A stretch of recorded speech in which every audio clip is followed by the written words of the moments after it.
Salut YouTube, on se retrouve aujourd'hui pour une nouvelle vidéo qui va être une vidéo pile à lire de challenge.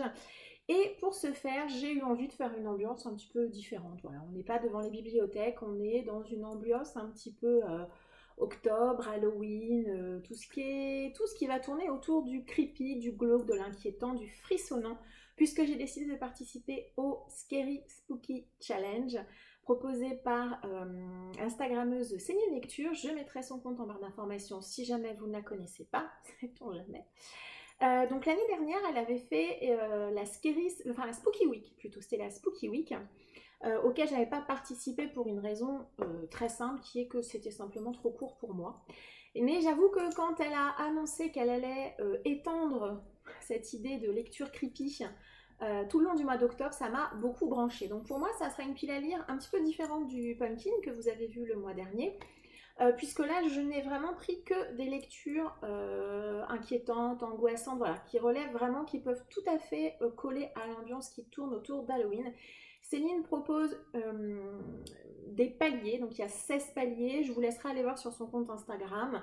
On peut combiner les graphiques, les romans, les films, les séries télé, les animés, bref, tout ce qui tourne autour du glauque, de l'inquiétant et des ambiances liées autour d'Halloween. Voilà, c'est très simple, le niveau d'angoisse et d'inquiétude, on n'a pas tous le même, donc de la même manière, c'est hyper ouvert. Vous pouvez lire du post-apo, vous pouvez lire de la dystopie. Voilà, tout ce qui peut vous inquiéter, ça rentre dans le challenge, même le thriller également.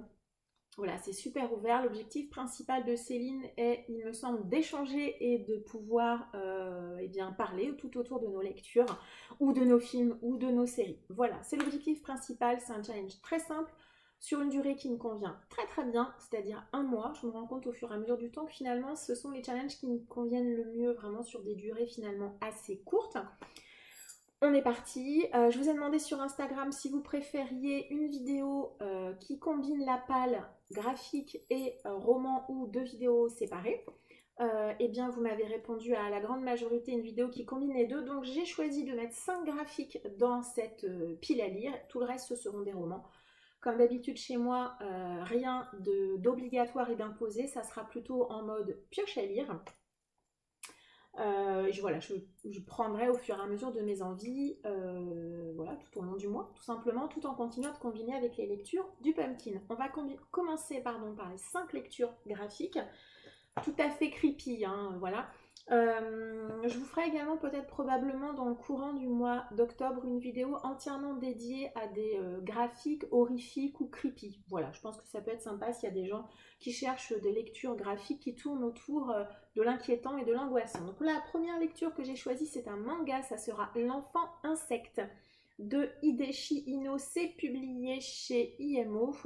C'est un auteur que j'ai déjà lu il y a un petit moment. Voilà, comme vous le voyez, on va parler d'un enfant qui va muter un petit peu avec un insecte. Alors je crois que c'est une larve ou quelque chose comme ça. Bref, c'est toujours angoissant, inquiétant, c'est toujours un petit peu glauque. Voilà, j'ai lu de cet auteur un autre titre qui ne me revient pas.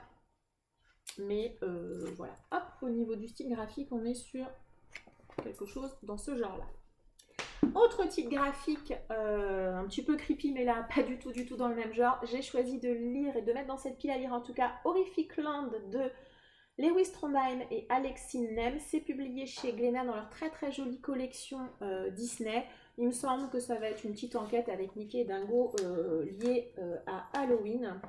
Voilà, je pense que là on va être dans quelque chose d'assez mignon et d'assez sympathique que je pourrais, je pense, facilement caser.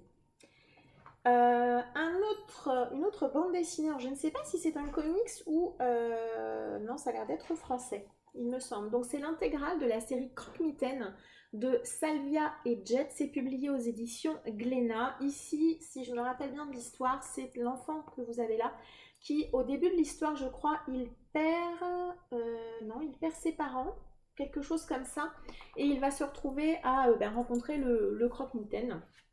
Donc voilà, à nouveau, on est sur de l'angoissant, du creepy. Voilà, je pense que ça va être fort sympathique. À nouveau, un autre titre, je pense pas que ce soit du comics, même si c'est au format un peu souple, c'est Placerville de Beck et Ternon, c'est également publié chez Glénat. C'est un titre un petit peu ancien et là on va être dans une histoire de fantôme. Voilà. Et alors la particularité de cette histoire, c'est qu'on est dans une histoire intégralement en noir et blanc. Et dernier titre graphique que j'ai mis, je pense que vous allez deviner la thématique assez vite, c'est Alena. Donc là, il me semble que c'est un comics de Kim W. Anderson publié chez Glénat, toujours. Je n'ai pas fait exprès, mais effectivement. Et ici, on va être dans une histoire. Il me semble que ça va être du zombie. Je crois. Alors, hop, au niveau du dessin, voilà. C'est quelque chose d'assez voilà, d'assez classique en comics. Donc voilà, ça c'est les 5 graphiques que j'ai mis a priori spontanément qui me tentent le plus, mais bon, je ne me refuse jamais la possibilité de changer les titres, hein, vous le savez très bien. Dans ce mois-ci, il y a une lecture qui sera faite absolument obligatoirement, on va dire, c'est le roman Salem de Stephen King, publié au livre de poche avec ses très très jolies nouvelles couvertures. Pourquoi ça sera, enfin je le lirai obligatoirement, parce que c'est le titre qui a été choisi par le groupe Facebook Un King par mois ensemble. L'ALC sera organisé par Céline Lecture justement, et donc on va le lire tout au long du mois. Je crois qu'il est découpé en 3 ou 4 parties. J'ai déjà lu Salem il y a quelques années, sauf que à cause du titre, on va dire, je pensais que c'était un roman qui parlait de sorcières. Pas du tout, hein, ça n'a absolument rien à voir avec les sorcières. Donc voilà, je suis ravie de le redécouvrir tout en sachant que cette fois-ci on va parler de vampires. Donc je me demande comment va se passer ma lecture, sachant que la première fois j'avais été un petit peu perdue du fait que je cherchais désespérément les sorcières, mais qu'il n'y en avait pas du tout. Pas du tout, pas du tout, pas du tout.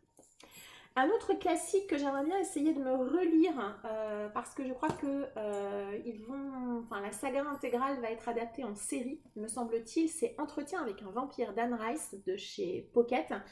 Idem, j'ai déjà lu la saga Entretien avec un vampire, enfin toute la série des Chroniques des vampires, j'en ai lu un certain nombre, pas tous. J'en ai lu pas mal, j'avais également lu la trilogie des sorcières de la même autrice. Là, j'aimerais bien me relire ce titre, sachant que j'aime beaucoup ces couvertures que je trouve bien glauques. Entretien avec un vampire, un grand classique de la littérature vampirique, une réécriture, une réinterprétation du mythe du vampire faite par Anne Rice. Ici, dans ce tome-là particulièrement, on va faire la rencontre de Louis, qui est, il me semble, un journaliste, et il vient interroger Lestat, qui prétend être un vampire. Et donc, il va l'interroger, et Lestat va lui raconter une partie de sa vie, si je me rappelle bien. J'avais beaucoup aimé à ma première lecture, puisque j'avais lu, je crois, 7 ou 8 tomes peut-être. Et je me dis que ça pourrait être la bonne occasion, sachant que ça va être adapté en série télé, de me relancer dans cette série que j'avais beaucoup aimée à ma première lecture. Ensuite, qu'est-ce que j'ai pris? Allez, au hasard. Oui, j'aimerais beaucoup me lire Troupe 52 de Nick Cutter. C'est publié chez J'ai lu.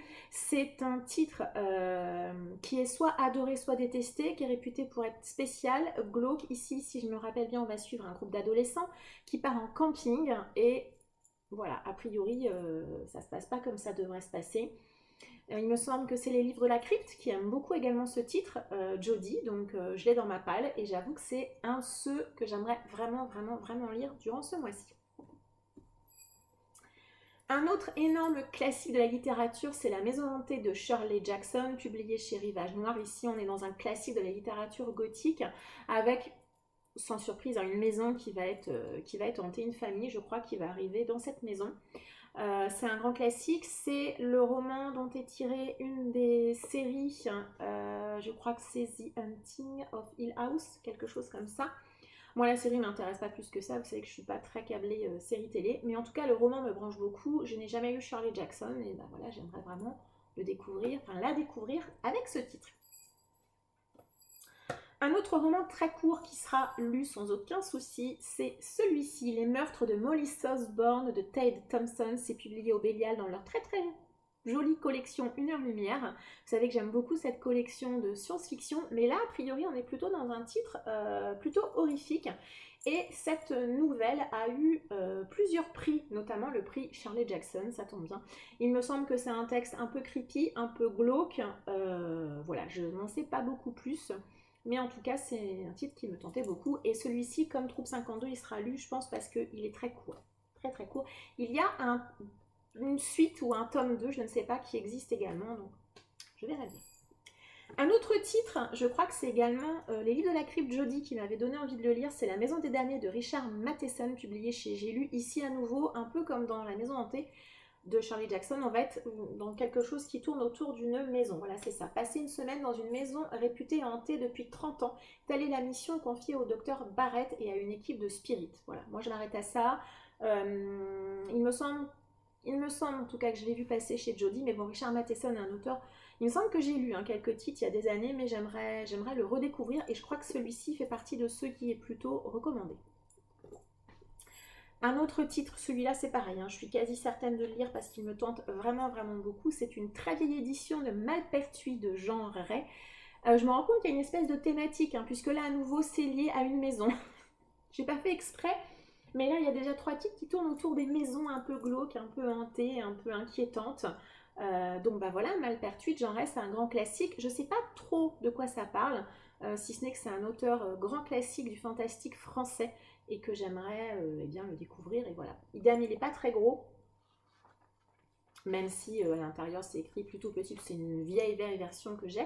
Mais voilà, je serais ravie, je pense, celui-là aussi, il va être dans la liste des priorités. À nouveau, un grand auteur et un roman qui est un classique de la terreur, c'est Le Portrait du mal de Graham Masterton. C'est chez Brajlon dans leur collection Terreur. Ici, je sais que c'est un de ces grands classiques, je sais que c'est un roman qui est assez connu et on évoque à l'intérieur, enfin dans la 4e en tout cas, le portrait de Dorian Gray, qui est une histoire que j'avais adorée quand je l'avais lue à l'adolescence d'Oscar Wilde. Et voilà, le combo Oscar Wilde et puis Graham Masterton, ça me tente beaucoup. Encore un autre, il y en a plusieurs, des Brajlon collection de terreur avec les ombres de Wild Fell de Michael Rowe, je crois. Et là, à nouveau, on nous parle d'une maison qui s'appelle Wildfell. Voilà. Donc encore une fois, une maison hantée. Quand je vous dis qu'il y a une espèce de petite thématique, c'est assez rigolo. Mais voilà, à nouveau, c'est le 4e titre, je crois, qui va parler de maison un peu glauque. Celui-là, de la même manière, je l'avais repéré en grand format. Le titre grand format, c'est Wildfell. Tout simplement, ils l'ont renommé en partie pour la sortie poche. Et j'avais attendu la sortie poche. Et voilà, je suis ravie de l'avoir et j'espère pouvoir me le caser. Un autre titre que je suis quasi certaine de lire parce que celui-là, il a plusieurs thématiques qui me branchent beaucoup, c'est Le Ferry de Mats Strandberg. C'est publié chez Brajlon dans leur collection Terreur à nouveau. Et ici, on va être en huis clos sur un bateau. Vous savez que j'adore les huis clos. Non, le lapin vient m'embêter. Donc je disais, c'est un huis clos qui se passe sur un bateau avec forcément quelque chose qui va se répandre sur le bateau. Je ne vous en dirai pas plus, je pense que vous allez deviner assez facilement sur quelle thématique on va être, et bien quand on voit la photo qui orne la première page, la couverture. Un autre roman, alors celui-là, je suis un petit peu moins certaine de le lire, franchement, mais il me tente tout de même pas mal, c'est Messe Noire de Peter Straub, toujours chez Brajlon dans leur collection Terreur. Ici, c'est plus pour l'auteur Peter Straub, qui est, il me semble, également un grand nom du fantastique et puis de la littérature un peu horrifique, un ami de Stephen King, si je ne me trompe pas. Ici, on m'évoque un rituel secret, donc des jeunes, apparemment, des ados, qui vont faire un rituel secret, et on se doute qu'ils vont faire probablement arriver des créatures pas forcément sympathique, on va dire. Donc voilà, celui-là il me tente. Je suis pas certaine de le sortir, celui-là je vous le dis honnêtement, mais il me tente quand même pas mal. Un autre roman que j'aimerais beaucoup caser parce que ça fait plusieurs fois que je le mets dans des piles à lire, c'est une des reliques de ma palle, c'est le premier de Nadia Coste, c'est publié chez Scrinéo. C'est plus ou moins ici une réécriture ou une réinterprétation, on va dire, de La naissance du vampire. Apparemment, j'ai vu que c'était assez original. Nadia Coste est une autrice que j'ai envie de découvrir, thématique du vampire, donc forcément ça m'intéressait. Et celui-là, j'aimerais vraiment beaucoup réussir à le caser. Un autre titre, parce qu'il faut bien la littérature asiatique dans toutes les piles à lire, c'est donc Last Memory de Yukito Ayatsuji. C'est publié chez Pika Roman. C'est une pavasse. Donc celui-là, je l'ai mis, mais Faudrait vraiment que j'ai très envie de le lire parce que je suis pas certaine de le sortir. Il est assez costaud. Je l'ai déjà mis dans une ou deux piles à lire. Il me semble que vous l'avez déjà vu. Ici, on va être avec un étudiant. On me parle de liens familiaux, de souvenirs qui reviennent. Enfin voilà, ça a l'air d'être un petit peu inquiétant. Last memory, hein, je pense qu'on va être dans les tréfonds de la mémoire, des souvenirs. Bref, voilà. Moi, en tout cas, il me tentait beaucoup. Et puis voilà, j'espère que j'aurai l'occasion de le sortir. Et puis le dernier titre de cette pile à lire, qui est assez conséquente malgré tout, hein, même si j'étais plutôt raisonnable, c'est un titre qui a fait pas mal parler de lui l'année dernière lors de sa sortie, c'est Asphodèle de Louise Lebarre, que moi j'ai dans cette très jolie édition collector qui était dispo lors du Ulule, créé par la maison d'édition qui est Noire d'Absinthe. C'est une histoire de vampire apparemment assez glauque, très malaisante. J'ai vu des gens qui avaient été extrêmement gênés par cette lecture puisqu'on va être, hein, je crois, dans la tête du vampire. J'aimerais bien le sortir. Voilà, je ne vous cache pas que j'aimerais bien me faire mon propre avis autour de ce titre. Ouais, je dois bien avouer que je ne suis pas hyper fan des illustrations qui ont été réalisées et choisies par la maison d'édition. C'est pas forcément le genre d'illustration que j'apprécie beaucoup, mais l'objet livre est malgré tout très joli et c'est vrai que j'ai vraiment envie de me faire mon avis, voilà, sur cette lecture apparemment gênante, angoissante, malaisante. Vraiment, j'ai vraiment envie de me faire mon propre avis. Et puis voilà, l'objet livre est magnifique. Donc voilà, on constatera que voilà, ayez des lapins chez vous. Voilà ce que ça donne. Il n'était pas encore protégé à ce moment-là. Maintenant, heureusement, il l'est. Donc voilà, celui-ci, j'ai bon espoir également de le sortir. Et bien voilà, ma pile à lire est déjà terminée. Vous avez constaté que j'ai été plutôt raisonnable hein, pour un seul mois. Bon, vous êtes d'accord avec moi, je ne lirai pas tous ces titres du tout. J'espère en lire en tout cas certains. Voilà, je suis ravie de participer à ce challenge. J'aime beaucoup. Céline a repris le concept des paliers qu'elle avait utilisé lors du mois de la SF. C'est un concept que j'aime beaucoup parce que finalement c'est assez simple. Et puis en fait, à chaque fois que vous faites une lecture, qu'elle soit roman, graphique ou éventuellement film ou série, eh bien vous avez vraiment l'impression d'avancer dans les paliers. C'est vraiment un concept que j'aime beaucoup. Bien évidemment, je vous invite à suivre Céline sur son compte Instagram si ce n'est pas déjà fait. Je vous remercie de m'avoir suivi. N'hésitez pas à m'indiquer en commentaire si vous avez lu certains des livres dont je viens de parler. Ça m'incitera peut-être à les sortir encore plus vite que les autres.